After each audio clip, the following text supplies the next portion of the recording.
د سپین بولدک چمن لاره چې هره ورځ سلګونه کډوالې کورنۍ خپل هیواد ته پرې ستنیږي، خو د پاکستاني حکومت د ظلمونو څخه زیات کړېدلي دي.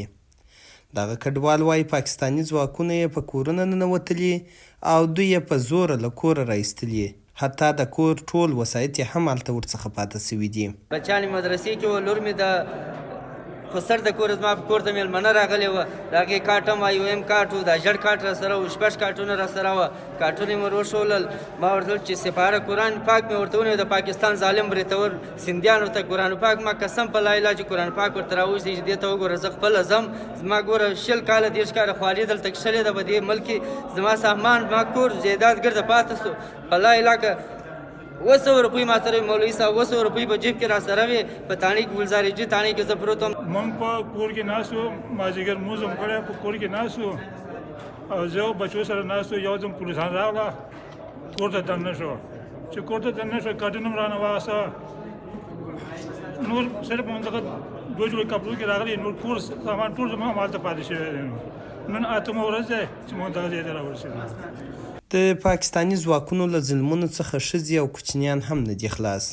10 کلن سمیع له مدرسې څخه کور ته تللی و او غوښتل یې درس ووایي، خو پاکستاني عسکر یې کور ته ولاړ و، د یې په وهلو او ټکولو تر کوره ایستلی او کالي یې پرشکولي. وایي د سپارې روی ته یې هم نه کتل. موږ سره ډېر ظلم سوی، په دا سترګې مې ولم، سترګې مې تکه شنه ده، کالي ټوله راسه وشکول. ډېر ظلم یې راسره کړی پاکستان حکومت.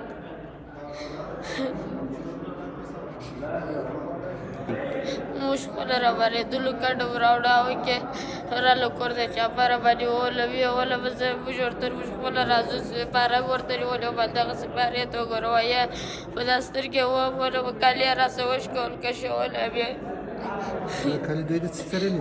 دا څرلي دي راسه. مسؤلین وایي هره ورځ په اوسط ډول له 250 څخه تر 300 کورنۍ خپل هیواد ته ستنیږي، خو دا شمېره شاید ډېره لوړه سي. د سپین بولدک د اطلاعاتو امیر حفیظ صاحب حکمل وایي د دغه کډوالو لپاره ټول تدابیر نیول سوي چې د نغدي او خوراکي مرستو ترڅنګ د نارینه او ښځینه لپاره بیل بیل تالارونه، وړیا ترانسپورټ، سیم کارټونه او نور ډېر سهولتونه دي.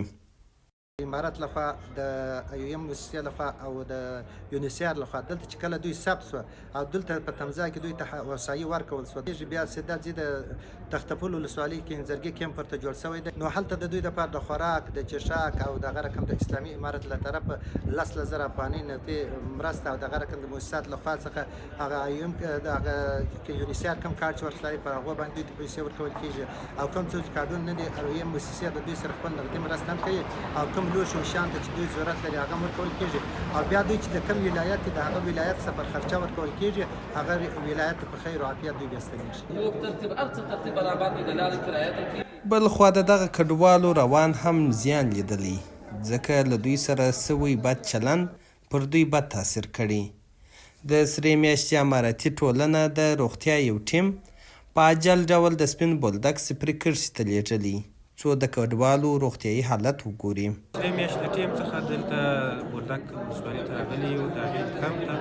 دلته کوم عاجل چې راځي هغه ټوله منداره خبره ده چې دوی په رواني ناروغۍ باندې اخته کېږي، ځکه چې هغو زیات ظلمونه ورسره کړي، په زور یې د خپلو کورونو څخه راایستلي دي.